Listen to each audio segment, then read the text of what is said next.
What is up, guys? Heath with Lake Champlain Sanitation here, and on today's video we're going to be running through our brand new 2024 F600 Hooklift truck.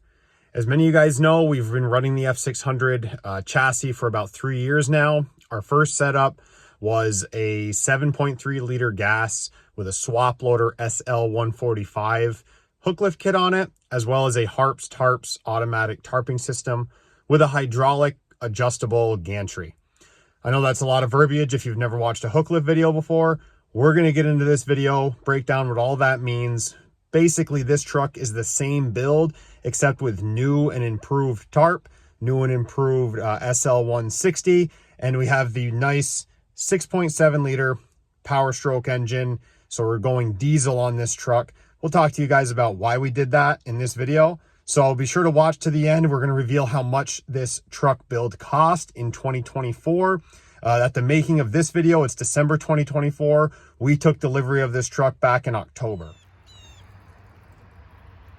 So first and foremost, guys, as far as the outside of the truck is concerned, for those of you guys wondering about the difference between the chassis, this is a 2024 version. Our 2022 version back there, just the grille is really the largest difference. The wheels are the same, the doors look the same. They do have a little bit of an updated emblem on these 2024 models. I believe they did this in 2023. It's a little bit fancier, looks pretty cool. This is going to be a 22,000 GVWR truck. So if you're not familiar with this F600 chassis, this is, to my knowledge, the largest Ford four-wheel drive setup you can get that is under CDL weight class. So we're going to get it right out there in the open why I went with diesel on this second Hooklift purchase, guys. We've got 62,000 miles on our old F600. It's been a tank. Knock on wood, other than a few warranty issues and a brake job, that truck, we turn the key, it makes money, it's awesome. But we have gotten into some heavier hauling over the past year. And my thought process was Ford does, at the making of this video at least, have a 100,000 mile powertrain warranty, which lasts 5 years. Now with the current shop location, now that we own this location, we're going to be building a shop right behind me this spring. I figure we're going to put roughly 20,000 miles on the truck per year, somewhere between 20 and 25,000. That being said, my thought process is if I can get 4 years out of a truck, 4 to 4.5 years, and then have to trade up again, that's a good trade cycle for me to keep the trucks looking good. Now with the gas, I would have only had a 60,000 mile powertrain warranty, which realistically wouldn't have fit into my trade cycle. Probably be out of that warranty in about 2.5 years. Could buy extra warranty, but my thinking on this truck was I'll have the powertrain warranty for the life of the truck. If I want to add bumper to bumper once the 36,000 mile warranty is out, I can do so for a couple grand. And all the while, I've been running this truck for 2 months. I ran it basically for every single dumpster for the first month and a half. It averages 3 miles per gallon better than the gas truck. So this is a 20-yard dumpster. We run a 14-foot container on our trucks, and we started doing the 20-yarders this year. We only have a couple of them, and we use them mainly for just clean outs. They tend to work good on this chassis. I would definitely not fill it full of construction debris. We only use 15-yard for those, but this is a 20-yard container, guys. I'm going to step back and show you, and it looks pretty good on the truck, especially with this adjustable hydraulic gantry that we have here. I'm going to zoom in here and show you guys. This is a US tarp system. What I really like about this is I can operate this inside and outside of the truck, and it is fully hydraulic adjustable. And if you are inside the truck, you've got your box down here where you can have the same functions as you would if you're outside.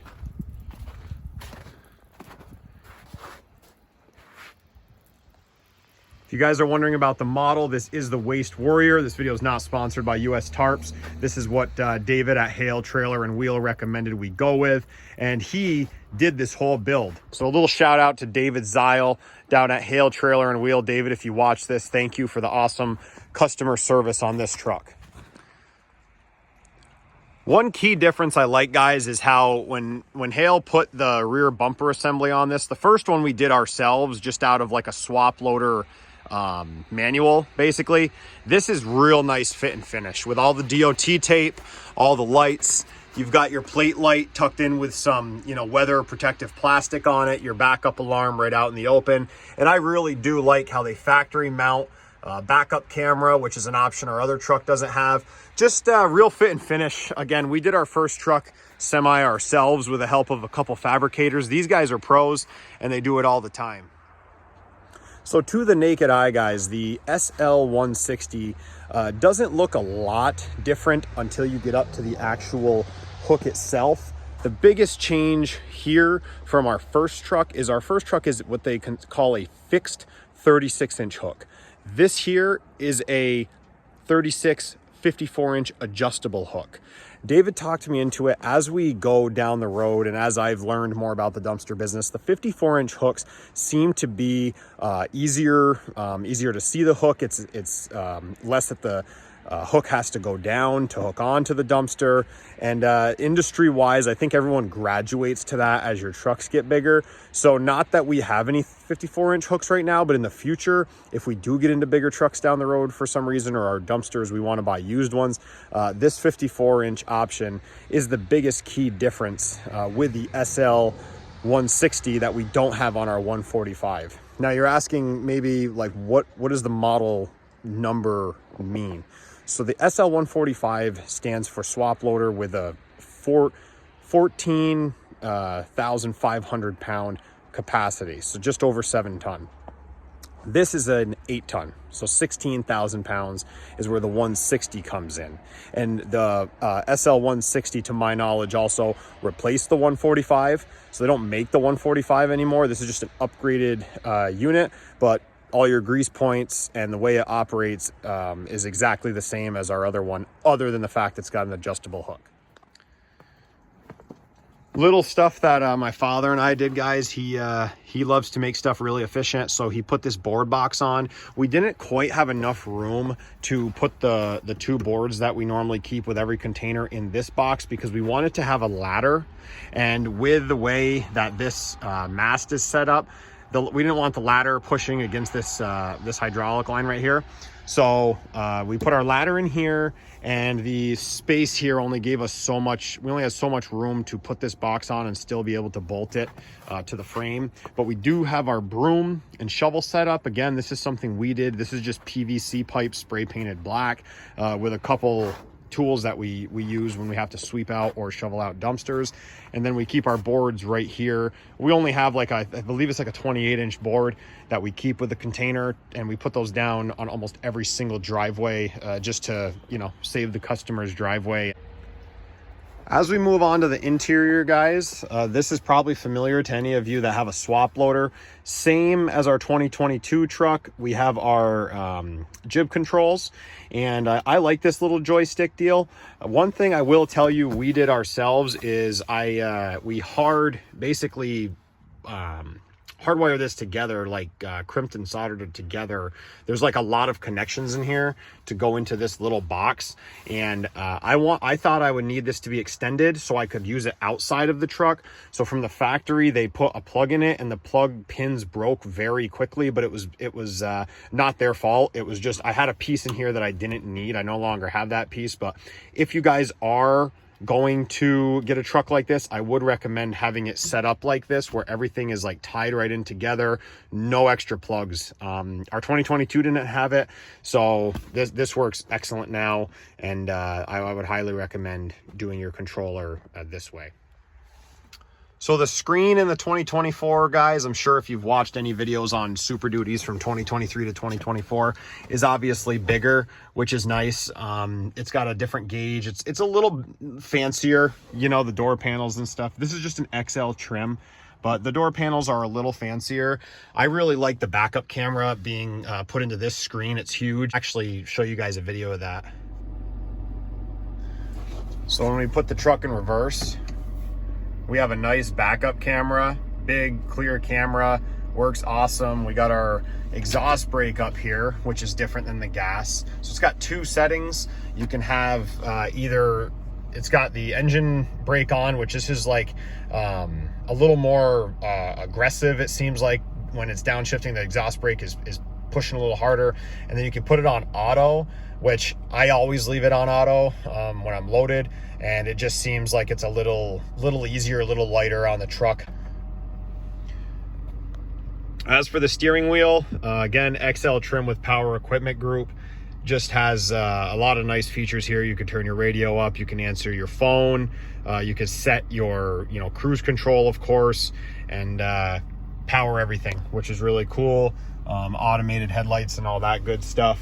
But yeah, the interior, one thing Ford did nice is these seats. I really like this gray vinyl versus like the tan color that they used to have. I'm big on like gray and black color scheme and white, and I just think the interior of this truck is very nice for an XL trim package.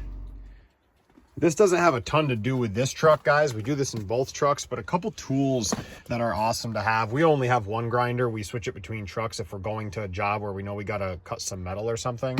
But these little Sawzalls right here, I have a big Milwaukee Sawzall in the other video, or in the other truck. But this little hacksaw, I mean, when you got, we call them stickers. The little stickers are like little boards that stick out that could rip your tarp system. Those things are awesome. A couple of minutes, you run around your dumpster before you load it up, can save you a lot of money in tarps and repairs and time down, of course. That's it for the walk around on this truck, guys. Show you the inside and outside. And one thing I did want to mention, it is a 120 CA. So that stands for cab to axle. A lot of you out there ask me, or sometimes will ask in the comments, even on older videos, to get that 14-foot container comfortably. It can run 12-footers as well, but to get that 14 container, you guys really want to seek out a 120 cab to axle when you're speccing out these trucks. So now let's get into some numbers of this build. As you guys remember, probably from many videos ago, it's been a few years now, we were able to build that first F600 Hooklift truck with a gas motor for just under $100,000. I believe it was right around $96,000, $97,000 back then. So just running down these numbers real quick, guys. Chassis coming in at $72,345. Again, XL trim. I think the MSRP was just over $74,000, and I got a couple $1,000s off. The SL 160 upfit and tarp price have probably all risen since then. I don't know if 5 or 10% a year is common for them, but again, this setup is almost $20,000, about exactly $20,000 more than the one we just talked about from 2022, but it does have a diesel engine. The undercoat, $150. I just had someone local do that, and the shipping was the dealership that I bought it from actually went down to Hale Trailer and Wheel, picked the truck up for me, and drove it back from Pennsylvania. So that was a very nice I guess, option that they gave me, and between hotels, my time, and doing like a 10-hour, 15-hour round trip, depending on how you sliced it, it was worth it for me for $1,200 for them to go get it. Two big things to mention here, guys, when looking at these numbers and trying to digest them. The $117,000, that is a pre-tax price from a few months ago. So if you guys are building this, expect it to be at least a few $1,000s more if you're buying in 2025 and beyond. I was the contractor on this. So basically I was my own salesman. I got the truck, I found the swap loader kit, the tarp and the swap loader kit came from Hale Trailer and Wheel. I basically put the whole deal together and had to wait a few months for it to happen. If you buy this truck turnkey, assume there's probably going to be some markup for someone else of another business to do that, and the holding cost of that dealership.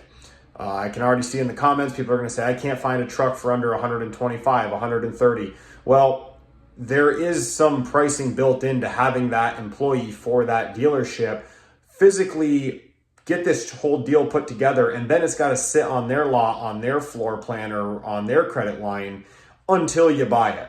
So that's a big thing I want to say here. This truck was probably built, I probably saved $5,000 to $10,000 building it like this. You can too. You can do the same thing I did and probably shave a few $1,000s off the price, but just keep that in mind when looking at that total price. So that's it for this video, guys. Thanks as always for watching, and we'll see you guys next time.